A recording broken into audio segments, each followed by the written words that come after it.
Hello my beautiful hammerheads and welcome back to Black Library Reviews Part 10, The Interrogator, written by Richard Strachan, a Doralia Van Danst short story.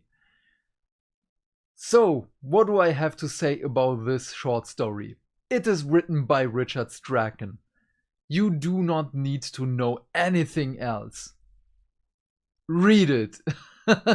But for those who are not familiar with Richard Strachan's works, it is fantastic. It is a brilliant story. And like with his other works, you are feeling the feels. And this is a shocking story because so the point of view of the story is Gaspar Helding. The poor guy was captured by Doralia and is being held in an isolated room.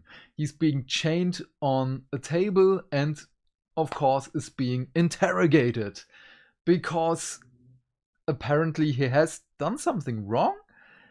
And you are feeling his fear through this short story.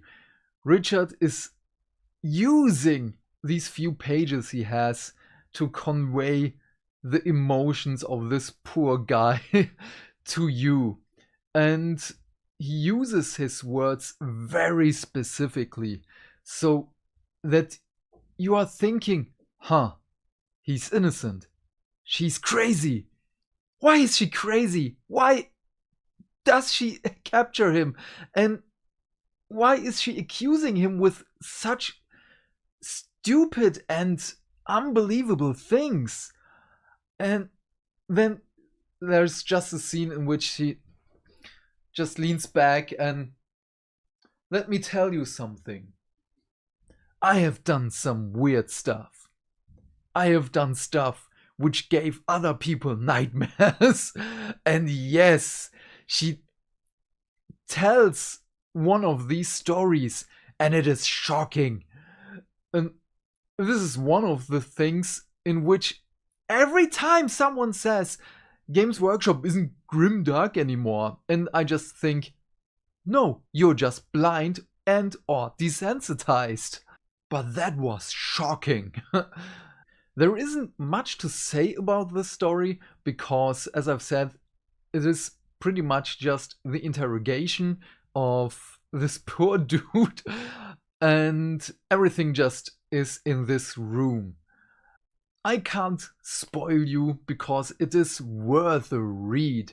From my scale, from burn it to devour it, devour it. There is no choice. If you are into Age of Sigmar, this is a fantastic and brilliant short story.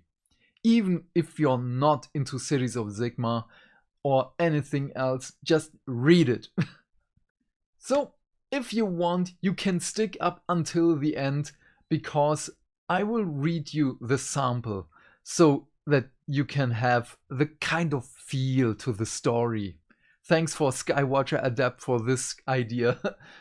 So, but for the rest who just wanted to know if it is worth a read or not, thank you so much for watching. Please leave your thoughts in the comment section down below. I am keen to know what you have to say. So, have a great day, my friend. Stay fantastic. Stay hydrated. And I will see you in the next video. Bye!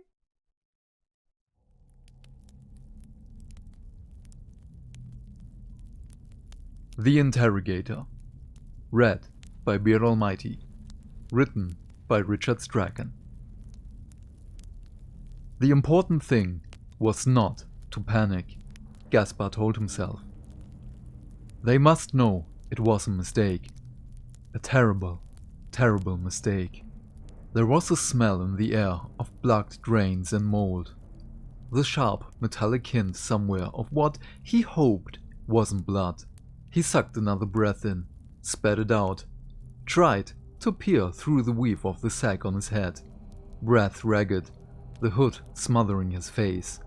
Sweat trickling down his forehead. There was a smear of torchlight somewhere off to his left, but everything else was in shadow.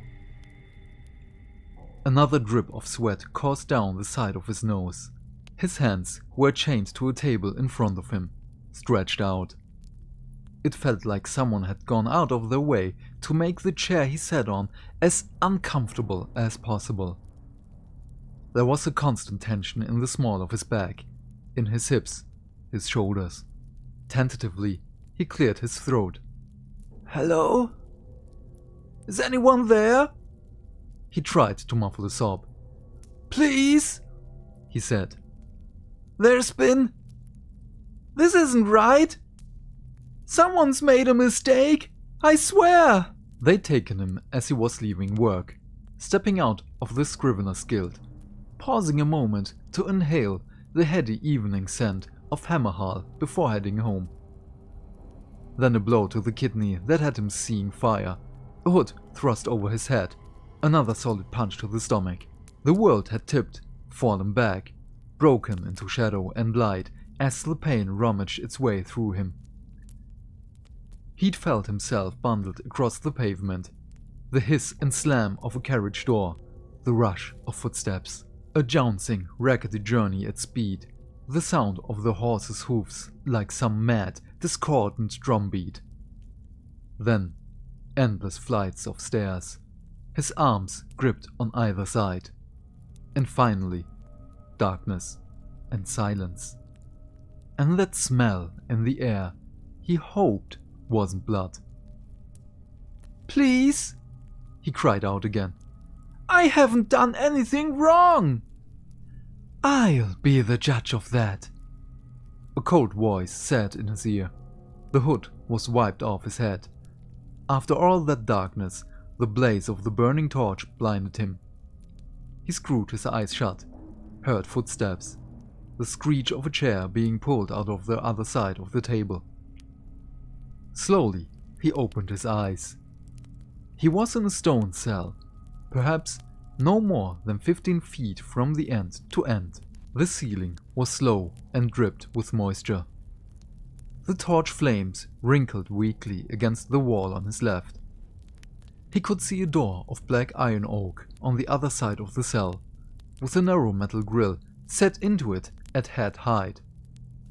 And between Gaspar and the door, sitting opposite him at the table, was a woman.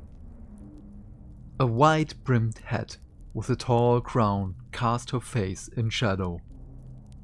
She wore a dark red coat, stained with travel, a pauldron of battered armor on her right shoulder, a pair of worn black leather gloves. He could see the glint of her eyes in the shadow beneath that hat's brim. Hard eyes, cold as ice. There was a stack of parchment on the table in front of her. She folded her arms. "Your name is Gaspar Helding," she said. "You live on the first story of the tenement block on the corner of Thrashing Place. You work as a draftsman for the Scrivener's Guild on Selfstane Avenue, copying and filling requisition documents for the High Architect's office, stonemasonry, supplies, scaffolding orders. That kind of thing."